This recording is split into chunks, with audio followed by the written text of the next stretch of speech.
So this week's Kevin Explains crypto term, something that's already been mentioned on the show, CBDC. And CBDC, those are initials. It's an acronym, CBDC, stands for Central Bank Digital Currency. So we talked about it a bit already. Essentially what that means is, many people I think confuse stablecoin or smart token. And the difference between those two is stablecoins, the actual value can fluctuate on the market. Smart token is also just like a stablecoin pegged to an underlying, usually fiat currency. But with a smart token, the actual rate does not fluctuate. It remains pegged, right? So many people are confused themselves, I guess, between what are stablecoins and smart tokens versus what is CBDC.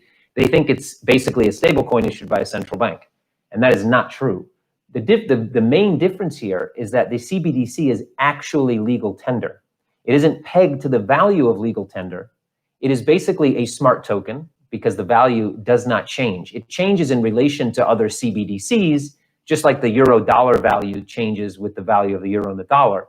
But one CBDC is always worth one CBDC, but it is not backed by a fiat currency. It is legal tender. It is a digital form of legal tender. So that's the main difference. And while on the surface that might not seem like such a big difference, it actually is quite a massive difference.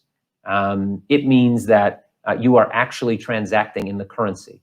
You aren't putting your money with somebody else. You aren't entrusting someone else to then have the actual fiat underneath, actually giving value to that stable coin. You are trading in legitimate government issued legal tender in a digital form.